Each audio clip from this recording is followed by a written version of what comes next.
नमस्कार दोस्तों जब बीपीएस 95 पेंशन योजना लागू हुई थी तब हम सबको लगा था कि अब बुढ़ापे की चिंता नहीं रहेगी।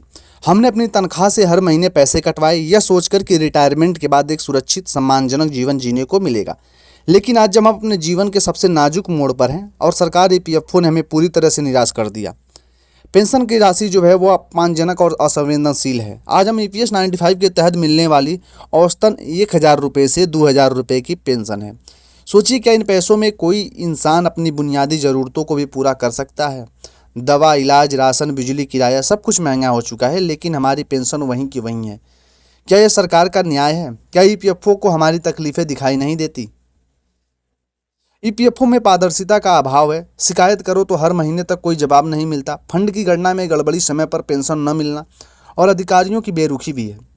यह सब आम बात हो गई है। क्या ईपीएफओ सिर्फ एक कागजी संस्था बनकर रह गया है जिसका जनता से कोई लेना देना नहीं है? चुनाव आते हैं तो सरकारें वादा करती हैं पेंशन बढ़ाएंगे, बुजुर्गों का सम्मान करेंगे, लेकिन चुनाव जीतते ही सब भूल जाते हैं। सुप्रीम कोर्ट के आदेशों को भी नज़रअंदाज किया जाता है। क्या सरकार को सिर्फ वोट चाहिए, बुजुर्गों का सम्मान नहीं? यह आज हर एक ईपीएस 95 पेंशनर पूछना चाहता है। जो हमारे जीवन के सम्मान और हमारे भविष्यों से जुड़ा ईपीएस 95 पेंशनधारकों की आवाज़ को लगातार अनसुना किया जा रहा है। सरकार और ईपीएफओ ने जिस तरह से हमारे साथ व्यवहार किया है वह न केवल अन्याय है बल्कि एक ऐतिहासिक धोखा भी हम इसे मानेंगे। ईपीएस 95 पेंशन धारकों में अधिकांश जो लोग हैं वो 60 से 80 वर्ष के हैं, जिनके पास कोई और आमदनी नहीं है। 1,000 से 2,000 रुपये पेंशन में न तो दवा खरीदी जा सकती है, न घर चलाया जा सकता है। कई बुजुर्ग अपने बच्चों पर बोझ बन गए हैं। कईयों लोगों को कर्ज लेना पड़ रहा है। कई को इलाज के अभाव में अपनी जान भी गंवानी पड़ी है। जब एक बुजुर्ग समाज या अपने बच्चों के सामने हाथ फैलाता है तो उसकी आत्मसम्मान जो है वो चूर चूर हो जाता है। सरकार और इस पीएफओ की संवेदनशीलता इस हालात में खड़ा कर दिया है कि क्या वह वही देश है जहां बुजुर्गों का भगवान का दर्जा दिया जाता है? सुप्रीम कोर्ट ने बार बार हमारे पक्ष में फैसला दिया है। सरकार और ईपीएफओ ने उन्हें लागू करने में टालमटोल की, अपनी नीति अपनाई। क्या लोकतंत्र का यह एक मजाक नहीं है? सरकार और ईपीएफओ कहते हैं कि ईपीएस 95 फंड में पैसा नहीं है, लेकिन क्या सरकार ने कभी अपने खर्चों पर लगाम लगाई है? क्या ईपीएफओ ने अपने निवेश की पारदर्शिता दिखाई है? क्या लाखों करोड़ों ईपीएफ फंड में ईपीएस 95 के तहत कुछ हजार करोड़ निकालना मुमकिन नहीं है? सरकार नई पेंशन योजनाओं का प्रचार करती है, लेकिन पुरानी योजनाओं के पेंशनधारकों को भूल क्यों जाती है?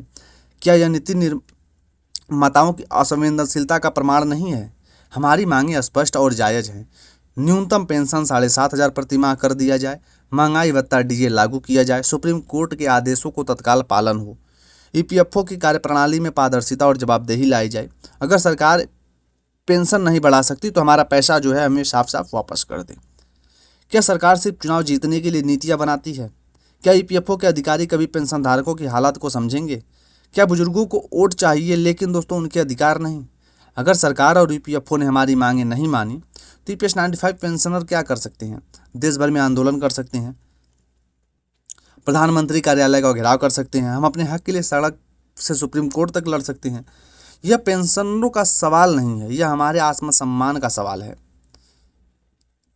यह हमारे हर एक उस ईपीएस 95 पेंशनर का सवाल है जिन्होंने इस योजनाओं के तहत जो है सिस्टम से लड़कर बेरुख हो गए हैं। क्या ईपीएफओ का सिस्टम अपनी जटिल पारदर्शिताओं की कमी का जवाबदेही के अभाव में कुख्यात नहीं है? लाखों पेंशनधारकों के मामले में गड़बड़ी, फंड की लागत, गलत गणना, समय पर पेंशन न मिलना और शिकायतों का समाधान न होना आम बात नहीं हो गया ईपीएफओ के लिए? क्या ईपीएफओ सिर्फ एक पैसा इकट्ठा करने वाली संस्था बनकर रह गई है? सुप्रीम कोर्ट ने बार बार ईपीएस 95 पेंशनधारकों के पक्ष में फैसले दिए हैं, चाहे वो उच्च पेंशन का अधिकार हो या पेंशन गणना में सुधार हो, लेकिन सरकार और ईपीएफओ ने इन आदेशों को लागू करने में टालमटोल और बहानेबाजी की नीति अपनाई है। ये सीधा सीधा न्यायाधीश की अवमानना और लाखों बुजुर्गों के साथ अन्याय होकर रह गया है। सरकार ने 2014 में ईपीएस 95 के दौरान न्यूनतम पेंशन 1,000 प्रति माह निर्धारित की थी, लेकिन जरा सोचिए, आज के महंगाई के दौर में 1,000 रुपये में एक परिवार का एक हफ्ता भी नहीं चल सकता। क्या सरकार की संवेदनशीलता क्या है? ईपीएफओ को यह पता नहीं कि दवाई, राशन, बिजली, पानी बिल, किराया सब कुछ जो है कितना महंगा होता चला गया है? ईपीएफओ का सिस्टम मैंने पहले भी आप लोगों को बताया था, लेकिन जब आज हम अपने जीवन के सबसे संवेदनशील दौर में हैं तो सरकार और ईपीएफओ ने हमें बेसहारा छोड़ दिया है। ईपीएस 95 के तहत जो है पेंशनधारकों को औसतन 1,000 से 2,000 रुपये पेंशन जो है वो दी जा रही है। ये किसी भी दृष्टिकोण से जायज़ नहीं है। ये सभी लोगों को पता है, लेकिन आवाज़ कौन से लोग उठा रहे हैं? सिर्फ हमारे बुजुर्ग जो है। बुजुर्गों के साथ लोगों को और भी आना चाहिए। जैसे ऑलरेडी हमने पूरी ज़िंदगी अपने देश की सेवा की, हमारे बुजुर्गों ने। हमें न्याय चाहिए, भीख नहीं। सरकार को याद रखना चाहिए कि बुजुर्गों का आशीर्वाद भी लगता है और उनकी बद्दुआ भी। हमें मजबूर न करें। हमने अपने अधिकारों के लिए सड़कों पर उतरें। सरकार को तुरंत EPS 95 पेंशनधारकों की समस्याओं का समाधान करना चाहिए, अन्यथा आने वाले चुनाव में इसका जवाब जो है वो जनता देगी। ये हर एक पेंशनर जो है अब यही चीज़ कह रहा है, और ये चीज़ आने वाले चुनाव में दिखेगा भी, जिस प्रकार से हमारे EPS 95 पेंशनर रो रहे हैं।